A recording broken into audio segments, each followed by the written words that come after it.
Aussi, merci pour l'introduction, Marion. Voilà, je précise juste que du coup, je suis pas biologiste, je suis bien informaticien, mais je travaille dans une équipe de biologie, donc j'ai des problématiques biologiques. Et du coup, j'ai eu l'occasion de travailler de faire du deep learning dans le cadre d'un projet, et donc j'ai voulu utiliser R, évidemment, et donc j'ai eu l'occasion d'utiliser le package R Keras, qui est donc l'équivalent du package qui est initialement en Python. Voilà. Donc, avant de commencer, juste rapidement dire que je me suis beaucoup inspiré de ce livre pour faire la présentation, qui est la copie conforme du livre du même nom, mais avec Python. Donc, a été écrit par François Chollet. Ils ont remplacé le code de Python avec le code R du package. Donc, ce qui est très intéressant quand on veut vouloir comparer les deux langages, par exemple. Donc, voilà, donc je vais introduire rapidement ce que c'est le deep learning. Donc, le deep learning fait partie du machine learning. C'est une sous-branche du machine learning qui lui-même fait partie de l'intelligence artificielle. De manière générale, l'intelligence artificielle va plutôt utiliser ce genre de syntaxe où en fait les règles sont codées en dur. Donc c'est un système expert de façon à imiter l'expertise d'une personne. Et donc avec ces règles et ces données, de produire une réponse, le machine learning va être un peu différent. C'est-à-dire qu'à partir des données et de la réponse sur un jeu de données d'entraînement, on va essayer de trouver des règles ou plutôt des paramètres de notre modèle de machine learning. Donc le deep learning est basé là-dessus. Mais voilà, le deep learning va avoir deux, trois petites nuances. Notamment, il va pouvoir travailler sur des données un peu plus brutes, comme par exemple une image directement, et extrapoler les features de l'image directement pendant l'entraînement. Donc ça, c'est intéressant. Donc le deep learning est un champ de recherche qui est assez ancien, même si ça a explosé récemment, très récemment. En fait, des gens travaillent là-dessus depuis longtemps. Donc, on a le neurone artificiel qui a été, pas découvert, mais formalisé dans les années 40. Le premier réseau de neurones à la fin des années 60 et des réseaux qui sont appliqués à la vision ou à la parole dès les années 80 et juste avant les années 2000. Il y a eu un espèce de gap entre les années 2000 et 2012, dû notamment au fait qu'on avait beaucoup de problèmes pour entraîner les modèles de deep learning. Et dû à l'explosion des données maintenant grâce à Internet et aussi au faible coût des GPU, donc des processeurs graphiques, notamment NVIDIA, le deep learning a explosé récemment. Et donc, on part de ça pour arriver à ce genre de résultats où finalement, là, on a une image d'une personne qui a été générée de zéro par un modèle de deep learning. Donc, cette personne n'existe pas. Donc, j'ai été la piocher sur un site, donc This person does not exist, où à chaque fois qu'on rafraîchit la page, il y a une nouvelle personne qui est générée et qui n'existe pas. Donc, là, j'ai pris un exemple où on voit quand même que, même si la personne c'est un visage qui est très, très logique, très sensé, on voit quand même qu'il se passe quelque chose au fond, ce qui rend la chose, ce qui permet de nous en douter un petit peu, mais il y a certaines images où c'est indiscernable de la réalité. Donc il y a d'autres applications, donc notamment dans la traduction, donc Google Trad notamment, qui marche avec le deep learning, donc qui fonctionne maintenant très très bien depuis quelques années. Je ne sais pas si vous avez pu remarquer que vos traductions étaient mieux en mieux réussies. Et notamment pour le passage du français à l'anglais, voilà, Google annonce qu'il se rapproche d'une traduction humaine. Donc on a aussi des performances sympas au niveau de la vision. Donc là, j'ai mis un exemple avec la reconnaissance d'une plaque, la lecture d'une plaque. Mais on sait notamment avec les voitures autonomes, par exemple, qu'on peut reconnaître des objets dans une image ou dans une vidéo, et notamment ça va être utile pour la conduite automatique. Il y a d'autres applications un peu plus sympas. Donc là, j'ai mis un exemple où finalement, on a deux images. On a une image d'origine et une image auquel on veut appliquer le style à notre image d'origine. Et donc, le deep learning va nous permettre d'appliquer ce style sur notre image. Donc là, c'est peut-être un peu moins utile que les voitures autonomes, mais c'est une application qui est sympa. Et je crois que c'est tout pour les exemples. Oui, voilà. Donc, ensuite, le deep learning, donc vraiment, qu'est-ce que c'est? Donc, c'est composé de neurones artificiels, donc peuvent être représentés de cette façon-là et de façon mathématique comme ça. Donc, l'idée, c'est de faire une somme pondérée de données plus un biais avec une fonction d'activation. Historiquement, la fonction d'activation, c'était pour imiter un neurone biologique. Donc, c'était 1, mon neurone est activé, 0, mon neurone n'est pas activé. Mais maintenant, il existe d'autres fonctions d'activation qui sont plus complexes et qui peuvent être donc soit une activation linéaire, par exemple, ou des fonctions non linéaires. Et donc, un réseau de neurones est composé de plusieurs de ces neurones qui sont empilés en plusieurs couches. Donc, on a les couches cachées, les couches visibles, donc les couches visibles étant les données d'entrée et la couche de sortie. Et les couches cachées, donc, ça va être un empilement de plusieurs neurones. Donc là, c'est un réseau dense où chaque output de la couche précédente va être utilisé dans chaque neurone de la couche actuelle. Et donc voilà, l'idée, c'est de faire une transformation géométrique, préférence non linéaire, sur des données sous forme de tenseur et de sortir un tenseur également et de le combiner avec des poids. Et donc, on va empiler comme ça les couches pour faire des transformations. Donc voilà, c'est représenté comme ça. Donc on a notre jeu de données, notre input X. On va progressivement le transformer couche par couche en le manipulant avec des poids. Et pour obtenir une prédiction, cette prédiction, on va la comparer à la réalité. On va calculer un score de perte avec une fonction de perte. Et cette fonction de perte va nous permettre de mettre à jour les poids avec des algorithmes comme la backpropagation et la descente de gradient stochastique. Donc voilà, on va faire ces cycliques, on va revenir, on va faire une meilleure prédiction jusqu'à obtenir une prédiction qui est le plus optimale possible. Donc là, j'ai mis quelques petits exemples où on avait différentes fonctions d'activation et les fonctions de perte qui étaient associées en fonction du problème, en classification binaire. On va plutôt utiliser une sigmoïde et l'entroprie croisée binaire comme fonction de perte. La généralisation quand on a plusieurs classes à prédire avec softmax. Donc voilà. Donc les librairies qui permettent de faire du deep learning, il y en a pas mal. Moi, j'ai du coup utilisé une seule librairie qui est TensorFlow, qui est développée et maintenue par Google. Donc il y en a une autre grosse librairie qui est PyTorch, qui est maintenue par Facebook. Donc TensorFlow est une librairie qui permet de manipuler des données sous forme de tenseurs, d'où le nom, et de construire des graphes, donc d'où le terme flow. Et Keras va être l'API au niveau en Python qui va nous permettre de manipuler, donc d'utiliser la librairie TensorFlow, qui est une librairie assez compliquée. Donc l'idée, c'est de simplifier la chose. Voilà, donc maintenant, il y a le Keras directement dans TensorFlow, mais on peut aussi utiliser d'autres librairies de deep learning avec Keras, donc comme CNTK et Theano. Il me semble que CNTK, c'est Microsoft qui le maintient. Et donc voilà, ça fonctionne très bien et c'est assez facile à utiliser. Donc voilà, donc il y a un package R qui a été développé par RStudio. Donc ça sous-entend qu'il va être bien maintenu et bien développé, et qui est donc la copie de Keras Python, mais en R, donc qui s'installe très facilement, donc il est sur cran.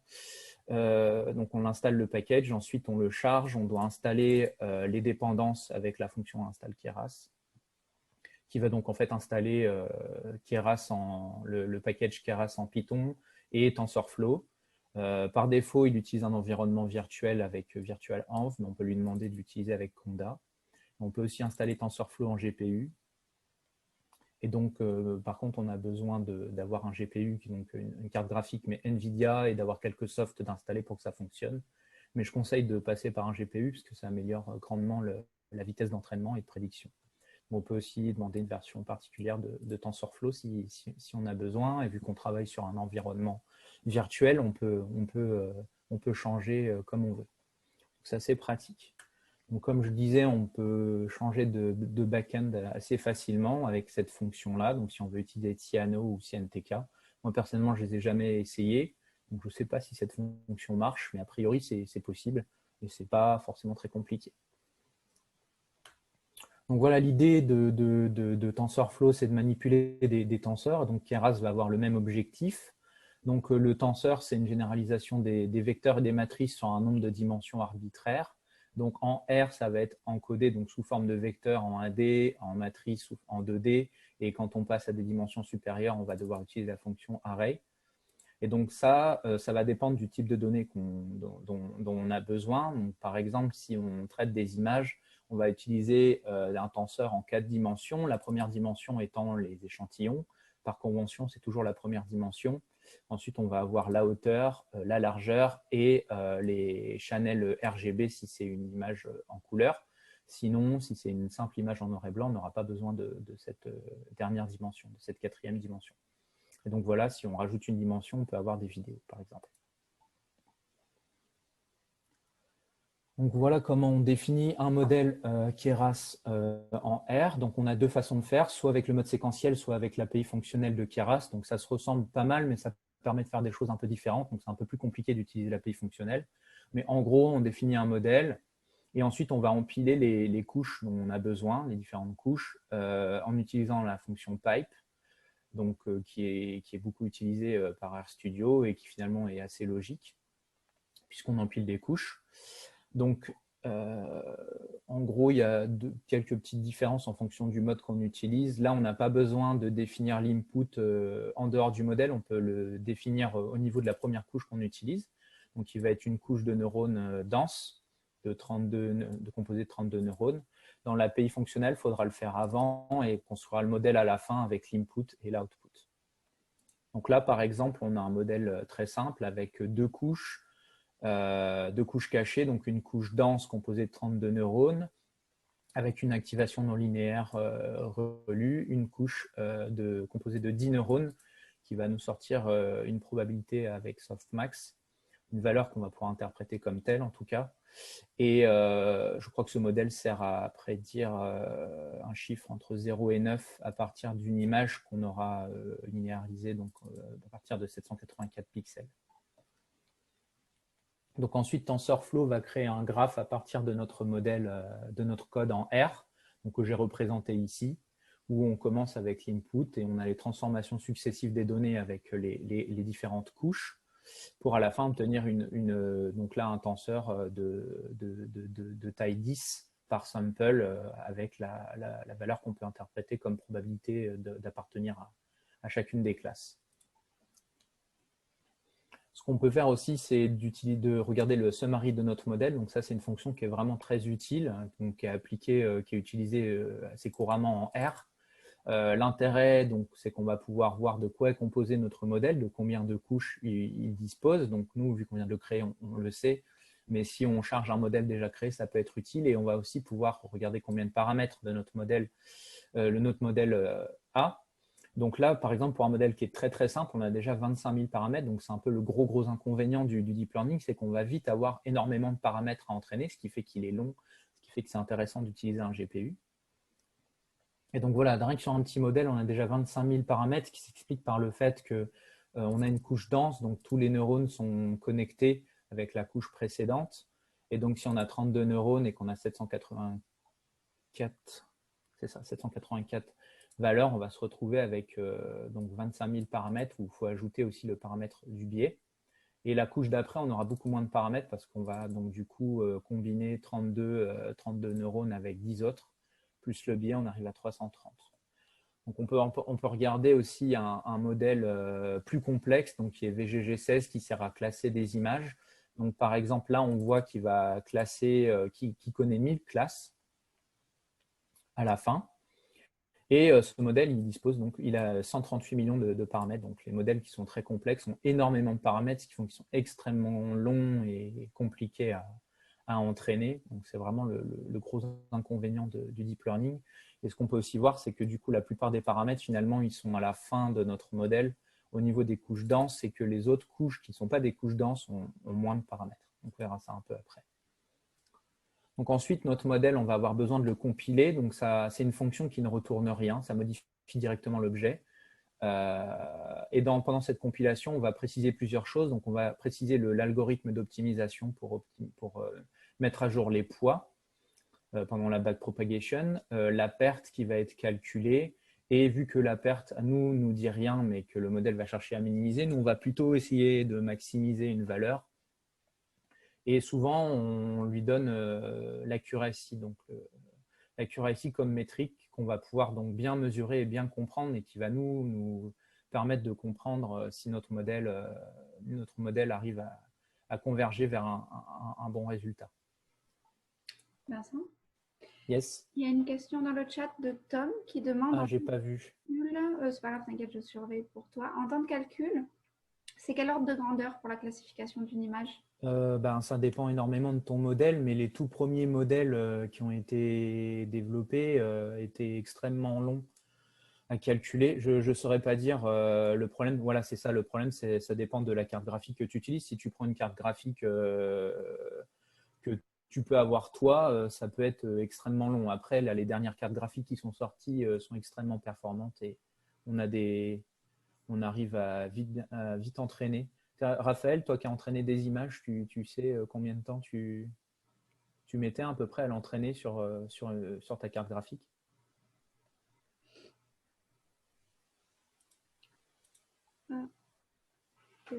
Ça dépend de la taille des images.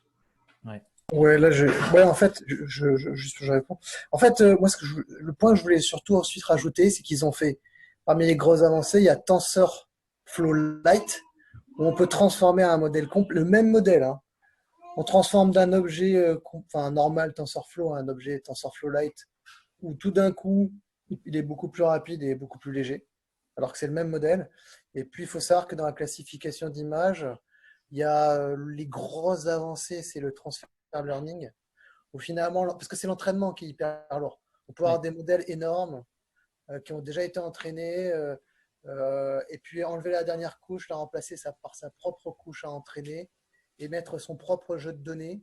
Ouais. Et tout ça, c'est dans TensorFlow. Il y a tous les tutos en Python, en TensorFlow, et c'est extrêmement facile de faire le Il y a transfer learning. un package qui s'appelle TensorFlow Hub, notamment dans R, qui permet d'aller récupérer les modèles qui ont déjà été entraînés sur le hub de TensorFlow, justement. Ça peut être quelques heures, hein, ça peut aller très vite finalement. Si on fait le transfer learning, Ouais. on n'a pas besoin de beaucoup d'images et en fait, ça prendrait quelques heures, même pas, hein, ça va pas aller très très vite. Et le modèle Lite sert également aussi beaucoup pour les mobiles. Je pense que ça a été développé pour ça à la base.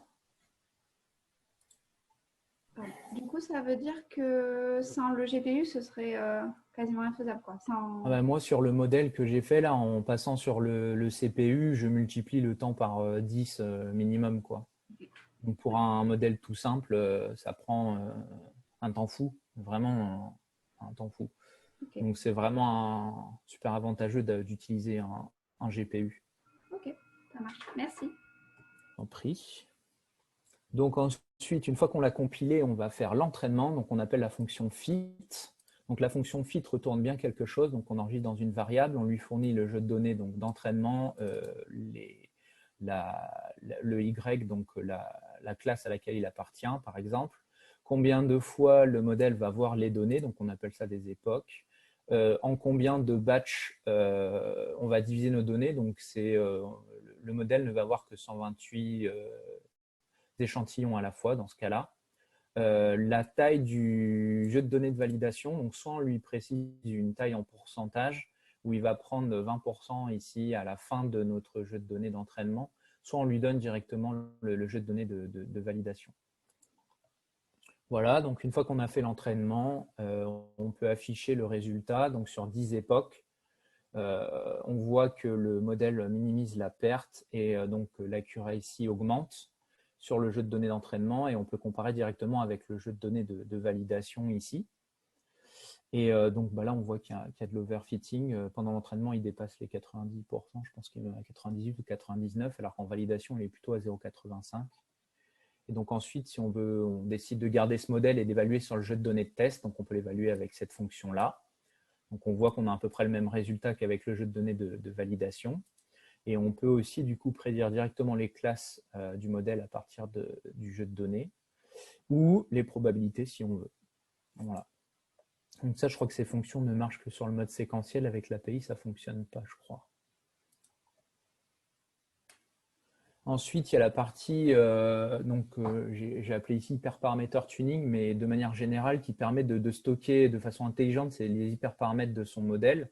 Donc, ils ont défini une fonction qui s'appelle flag. Et donc, on va stocker ici tous nos hyperparamètres. Donc, les hyperparamètres du modèle, ça va être c'est pas vraiment les paramètres du modèle, ce sont des éléments comme le nombre de neurones par couche ou alors la fonction d'activation qui est utilisée pour notre modèle. Mais on peut vraiment stocker tout ce qu'on veut comme variable. Et donc, à partir de cette liste-là, on va remplacer des valeurs écrites en dur par les valeurs de cette liste, donc dans notre modèle. Et on va pouvoir faire du tuning d'hyperparamètres, donc soit avec une fonction du package tfrunt qui est installé, je crois, par défaut quand on installe Keras, où on va pouvoir lui dire, ben voilà, teste-moi différents hyperparamètres pour la première couche et pour la deuxième couche. On peut aussi lui demander de faire un échantillonnage sur tous les hyperparamètres qu'on lui donne, parce que ça peut vite augmenter le nombre de combinaisons possibles. Et aussi, on peut le lancer de manière classique avec RScript en précisant du coup les hyperparamètres, les valeurs qu'on veut mettre aux hyperparamètres. Donc ça, c'est vraiment très pratique pour quand on cherche à optimiser un modèle pour un type de données, même si c'est assez lent parce que c'est uniquement la recherche par grille ou un pseudo aléatoire quand on fait de l'échantillonnage qui est proposé avec ce package-là. Donc, si on veut aller un peu plus vite. Oui, Sébastien demande qu'est-ce qu'on teste en faisant ce tuning d'hyperparamètres? Est-ce que c'est le temps de calcul? Non, ce n'est pas le temps de calcul, c'est vraiment… l'idée, c'est de savoir si ton modèle va être va être capable de mieux interpréter les données d'entraînement pour faire une prédiction si on lui donne 512 neurones ou 256 en fait. C'est pas forcément dépendant du temps de calcul. Après, si tu obtiens une performance extrêmement similaire entre 512 et 256, il vaut mieux choisir 256 pour cette valeur-là, parce que ça te fait moins de neurones, donc moins de calculs à faire, et donc ta prédiction est plus rapide. Voilà, c'est ça, c'est pour optimiser la précision, exactement. Voilà. Donc, c'est toi qui choisis ta métrique. Donc, ça peut être l'AUC que tu as envie de maximiser aussi, si tu veux. L'idée, c'est qu'en fait, il va stocker tous les résultats de ton script dans un rapport. J'aurais peut-être dû le mettre d'ailleurs, mais ce n'est pas très grave. Et du coup, on peut faire des plots à l'intérieur et le rapport, il stocke tout. Il enregistre le modèle aussi, normalement, et l'entraînement. Et donc, on peut lui dire de nous calculer une AUC, par exemple, et on peut récupérer cette valeur d'AUC pour choisir son modèle et ses hyperparamètres.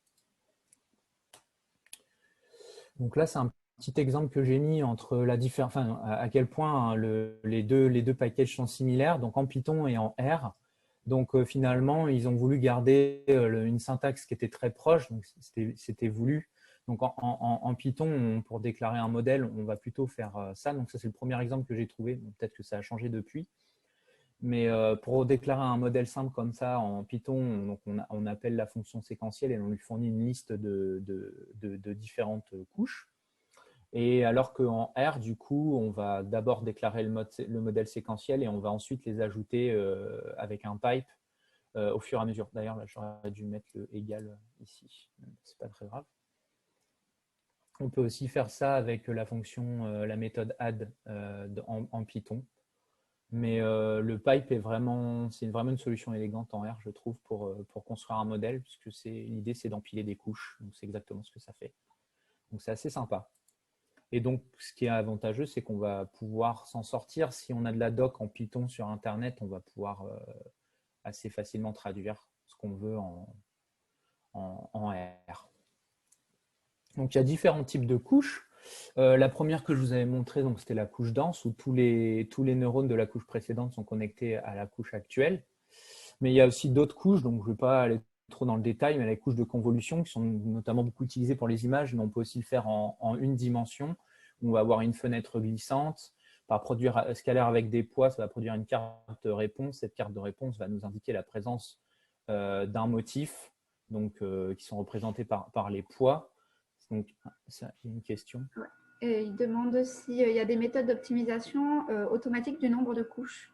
Je sais qu'il y a des méthodes il y a même des méthodes de deep learning qui permettent de construire des modèles de deep learning. Donc oui, ça existe. Après, je ne me suis pas trop renseigné sur comment ça se faisait. Mais oui, oui, il y a des méthodes. Alors, pas dans les packages de base, par contre. Faut aller chercher dans d'autres packages ou des packages plus classiques en R qui prennent un modèle, donc enfin une fonction, et on va pouvoir déclarer son modèle de Keras dans cette fonction et il va s'en occuper. Mais oui, oui, ça existe. Par contre, je ne sais pas exactement comment faire. Du coup, je disais, oui, on peut aussi le faire en 2D. Donc, pour une image, notamment, c'est les couches de convolution en 2D. Donc, c'est une couche qui est vraiment extrêmement utilisée. Donc, c'est un peu plus visuel. Donc, nos poids, on appelle ça aussi des filtres ou un kernel. En fait, c'est un espèce de motif visuel. Et ce motif, cette couche de convolution va produire une carte de réponse qui va quantifier la présence de ce filtre, de ce motif au niveau de l'image. Donc, au niveau des premières couches de convolution, les filtres n'ont pas vraiment de sens, mais plus on va aller profond dans les couches de convolution, plus ces filtres vont représenter des choses intéressantes, notamment des yeux ou un nez ou même carrément un visage, enfin en fonction du problème qu'on cherche à résoudre avec le deep learning. Donc ça, c'est assez sympa sur les images, parce que c'est très visuel. On peut visualiser les couches de convolution et savoir comment votre modèle fait pour prédire ces classes, enfin, pour répondre à votre question. Après, il y a d'autres types de couches. Voilà, donc on a les couches récurrentes si on fait de la recherche en Natural Language Processing, notamment si on veut prédire un mot à partir de son contexte précédent. On peut utiliser ce type de réseau.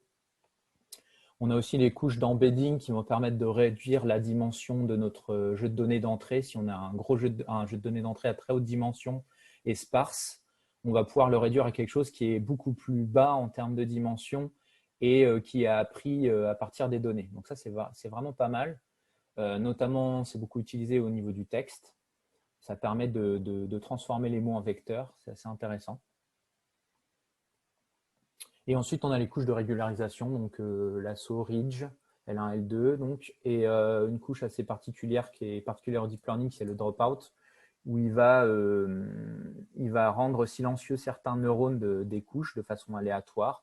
Donc là, ce sera 50% des neurones d'une couche qui vont être éteints de façon aléatoire, et donc ça va faire une espèce d'apprentissage d'ensemble learning au final, où à chaque fois, le modèle sera légèrement différent. Et ça, c'est pendant l'entraînement, et pendant le test, par contre, tous les neurones sont activés. Donc ça, c'est une couche qui est assez sympa, qui permet de bien régulariser et qui est assez intéressante. Et après, il y a encore d'autres couches. Donc, si on veut ajouter du bruit à nos données et si on veut normaliser nos données en les centrer réduits, donc ça se fait beaucoup par lot, par mini-lot du coup. Et ça a l'avantage de faire converger notre modèle beaucoup plus rapidement parce qu'il voit une distribution qui est proche à chaque entraînement. Il n'a pas besoin de revoir, il ne voit pas une distribution très différente à chaque fois. Donc ça, c'est l'idée.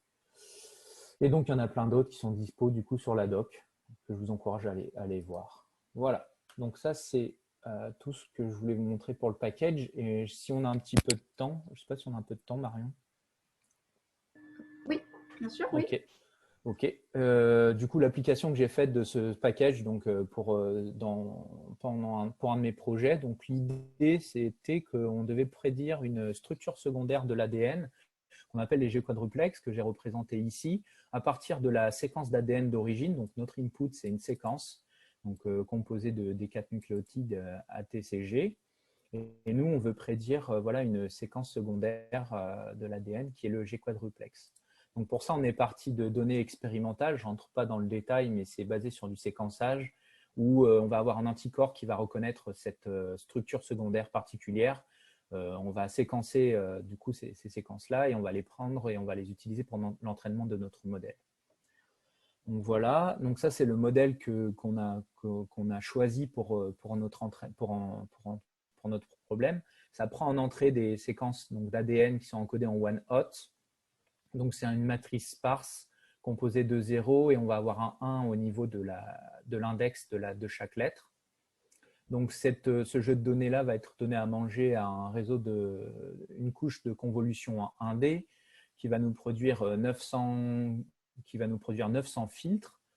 Et donc, c'est une carte de réponse. Cette carte de réponse va être ensuite moyennée sur 10 paires de bases, donc pour réduire la dimension et aussi pour voir un enchaînement potentiel de motifs du même motif. Ensuite, il y a une couche de Global Max Pooling, donc je ne l'ai pas présenté cette couche-là, mais qui va récupérer l'activation maximale de chaque filtre sur la séquence. Donc, on n'aura plus que 900 valeurs. Et ensuite, on va combiner ces valeurs avec un réseau dense. Et ensuite, on aura un dernier neurone qui va nous sortir une activation qu'on va dire binaire, qui va nous sortir une valeur entre 0 et 1. Et à partir de, voilà, si on obtient une valeur proche de 0, on considérera qu'il n'y aura pas de G4. Et une valeur proche de 1, on considérera qu'il y aura un G4. Donc ça, c'est le schéma du modèle. Et donc en R, ça ressemble à ça. Donc j'ai fait avec l'API de Keras. Donc j'ai défini l'input avec ses dimensions. Donc c'est un tenseur de taille 201 par 5. Donc vous ne fournissez jamais le nombre d'échantillons comme dimension. Vous donnez juste la taille de votre séquence et les dimensions. Donc moi j'en ai 5 parce que c'est du one hot. Et ensuite, j'ai mes différentes couches de mon modèle, donc la couche de convolution 1D, l'average pooling, le global max pooling. J'ai ajouté un petit dropout ici. Ensuite, un réseau dense, une couche dense. Et la dernière couche qui est composée en fait, d'un seul neurone qui va nous faire l'activation avec une activation sigmoïde pour compresser les données entre 0 et 1. Je définis ensuite mon modèle en lui donnant l'input et l'output.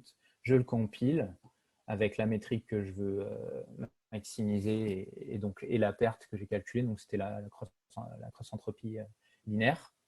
Et ensuite, j'entraîne mon modèle sur des batchs de 128. Et ce que je n'avais pas présenté tout à l'heure, c'est qu'on peut lui demander, donc il y a une fonction callback qui permet de faire différentes choses à chaque époque. Et lui, en l'occurrence, là, ce que je lui ai demandé, c'était de m'entraîner le modèle, de m'enregistrer le modèle de la meilleure époque. Mais on peut aussi enregistrer un modèle pour chaque époque, si on veut, et garder l'époque qui nous convient le plus. J'ai pris 201 paires de bases parce que historiquement, je crois que sur un autre problème de deep learning, ils étaient sur du 200 paires de bases. Nous, on voulait avoir un contexte, on cherchait à prédire en fait les G quadruplex à partir du motif en G quadruplex, mais aussi à partir du contexte environnant. Donc, on a choisi 201, donc une parce qu'on part du sommet du pic. Donc, si je vais là, on a un pic en fait de signal, on part de ce sommet et on étend de 100 de chaque côté. Donc voilà, notre modèle, on prend des données en entrée de l'ADN. Donc là, on en a 50. Donc la première dimension, c'est le nombre d'échantillons de taille 201 sur 5 dimensions. Ça représente de cette forme-là. Oui, c'est aussi la résolution moyenne des données expérimentales, tout à fait. Et du coup, on peut prédire sur ces données directement, donc avec la fonction predict en fournissant notre modèle. Et voilà, il nous sort un tableau avec une colonne qui nous sort donc une valeur qu'on peut interpréter comme étant la probabilité d'avoir un G4 sur notre séquence. Et ce qui est assez rigolo, donc pour finir, c'est que dans le cadre de l'ADN, quand on utilise des couches de convolution, en fait, il se trouve que les poids de ces couches la première couche de convolution correspond à des motifs pondérés. Et donc, en biologie, on sait reconnaître certains de ces motifs. Certains de ces motifs sont reconnus par des protéines qui vont aider, par exemple, la transcription. Et donc là, voilà, donc j'avais la possibilité de ressortir les quatre matrices de poids, les 4 filtres qui étaient le plus activés par mes séquences. Et on voit en fait que ça correspond à des motifs assez particuliers. Donc là, par exemple, c'est une séquence qui est riche, c'est un motif qui est riche en G, ce qui est plutôt logique puisqu'on cherche à prédire une structure qui se forme à partir d'un enchaînement de G, par exemple. Mais il y a d'autres choses intéressantes qui pourraient être des motifs reconnus par des facteurs de transcription, par exemple, autour du motif de G4. Et voilà, c'est à peu près tout. Si jamais ça vous intéresse, il y a le lien vers notre GitHub où il y a notre modèle et le lien vers le papier. Voilà. Super, merci beaucoup. Avec plaisir. Donc, les liens seront accessibles sur les slides que tu as déjà donnés. Je ne crois pas que je l'ai donné, mais je le donnerai à Guillaume pour qu'il... Ouais, c'est... sur mon GitHub de toute façon. Donc, voilà. Merci. Alors, est-ce que vous avez des questions?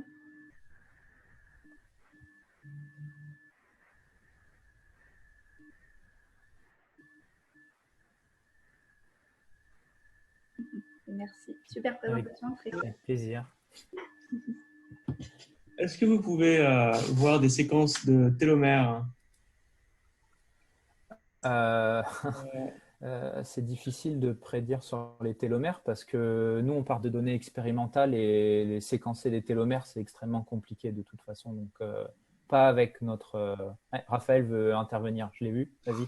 En fait, on les séquence les télomères. C'est juste qu'après, comme c'est des séquences répétées, On ne peut pas les mapper, oui, tout à on fait. peut pas les positionner, mais elles sont dedans, hein. Elles sont dans les données initiales. Elles sont dans les données brutes, mais elles ne sont pas dans nos séquences qu'on utilise pour l'entraînement du modèle. En tout cas, ça, c'est sûr. Voilà. Une question de… Question aussi. Ouais, pardon. Pardon, c'est d'accord. Est-ce que vous arrivez à prédire, comment dire, est-ce que ce serait possible d'arriver à prédire des structures 3D à partir de séquences d'ARN, donc des structures secondaires et tertiaires? Alors, on peut prédire du 3D avec du IC finalement en utilisant des cartes. Pourquoi pas? Moi, je parle de l'ARN. Hein, Ouais. À partir d'ARN. Donc, l'idée, c'est que si tu veux prédire une structure de protéine, en fait, la structure 3D de la protéine, c'est ça? Une structure 3D de l'ARN et bien sûr pour pouvoir trouver ensuite des protéines qui peuvent justement interagir avec ça. Parce que si tu cherches, en fait, je ne sais pas si ça répond exactement à ta question, mais il y a une équipe qui est de Google qui a trouvé un moyen par le deep learning à partir de la séquence de la protéine de prédire la structure 3D de cette protéine en fait.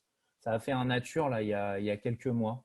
Donc c'est possible de prédire des structures 3D à partir de séquences en tout cas. Du coup, je pense que ça doit être possible avec de l'ARN puisque tu peux retrouver. Une façon simple de… Parce qu'en fait, AlphaFold, lui, il prédit la carte de contact, en fait. Et après, à partir de là, tu fais des simulations pour tomber sur la 3D. Il fait plus que ça, mais oui, en gros, ouais, c'est ça. À partir d'une séquence, tu peux prédire une sorte de matrice. Et à partir de cette matrice, tu peux retomber sur la structure 3D. Voilà, c'est ça. AlphaFold, il en prédit 4 des matrices. Ouais. Et après, il recombine, il fait des simulations. Et puis après, il retombe sur… Donc oui, en fait, parce que avec le deep learning, tu prends une entrée qui est n'importe laquelle, par exemple du texte, une séquence, et après tu prédis n'importe quelle sortie, en l'occurrence une matrice, comme tu veux, un tenseur de n'importe quelle dimension. Ok, merci. Avec plaisir. Il y a une question de Bertrand qui demande, pour le cas de l'ADN, comment tu gères les deux sens de lecture possibles? Est-ce que ça te fait des données dupliquées du coup? On en a parlé tout à l'heure avec Raphaël, c'est rigolo. Là, on n'a pas pris en compte cette information-là, c'est-à-dire qu'on a tout donné à manger à notre modèle, y compris les données de la structure du G4 avec dans l'autre sens, donc composé de C. Mais sinon, c'est possible de prédire sur les deux séquences en faisant la séquence complémentaire. On pourrait faire ça. Nous, c'est pas ce qu'on a fait, du coup. Ouais. Je voulais juste dire qu'en gros, les poids de notre modèle, ils reconnaissent les deux types de séquences, les deux types de motifs. Donc, le motif complémentaire il fait aussi partie des paramètres de notre modèle, en l'occurrence. Et tu voulais ajouter quelque chose, peut-être, Raphaël? Ouais, bon, je sais pas. Il y a des modèles en fait qui fait le truc le plus sympa, c'est ils prennent la séquence en plus, la séquence en moins, et ils font du parameter sharing entre les deux. En fait, tu as le modèle qui partage les poids. Voilà. Ouais. En fait, ils prennent les deux jeux de données séparés, les plus et les moins, les séquences en plus, les séquences en moins. Ils apprennent par convolution, mais ils partagent les paramètres en fait, de manière à comprendre que c'est bien la même chose. Voilà. Oui, ce serait une très bonne solution aussi. Ouais.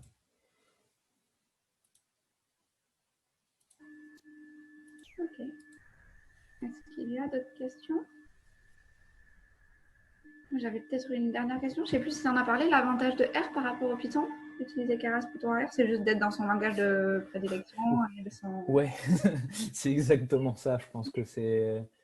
C'est vraiment… Moi, je vois aucun avantage à utiliser R plutôt que Python pour faire du deep learning, sauf en BioInfo où les packages ont tendance à être peut-être un peu plus développés en R qu'en Python.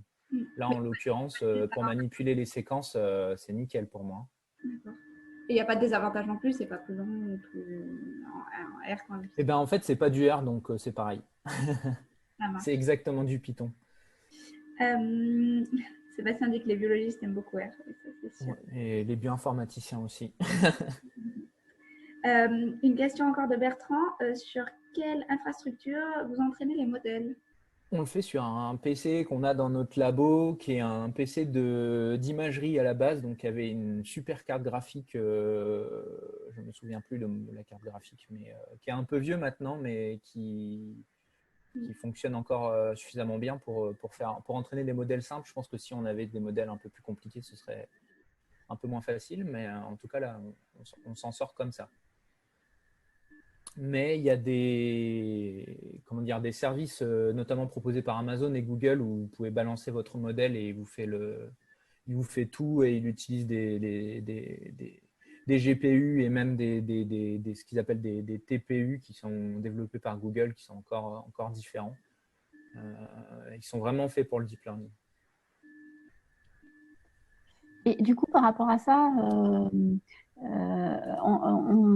le cadre d'un réseau d'ingénieurs en stats, cette semaine, on a une présentation de Calmip où justement propose des services pour faire tourner des modèles avec du GPU, etc.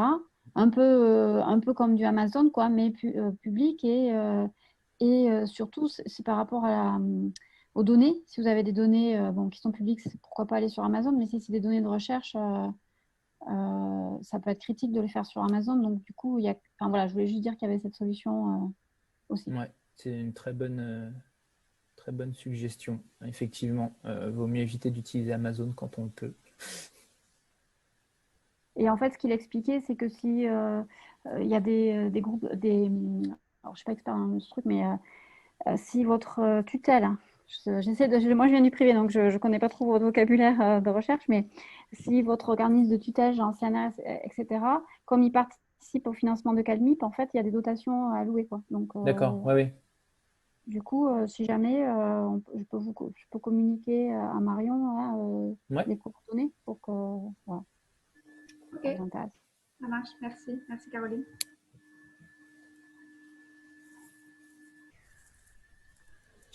Je ne sais pas s'il y a d'autres questions. On a fait le tour. Merci encore, Vincent, pour cette super présentation. Avec plaisir. Merci. Elle sera disponible donc à la fois en vidéo si vous voulez la revoir et puis les slides aussi si vous voulez avoir tous les liens. Et puis, n'oubliez pas qu'on cherche toujours des participants pour les prochaines sessions qui seront aussi également en visio. Voilà. Merci à tous. À bientôt. Merci Marion. Salut. Au revoir. Merci, au revoir.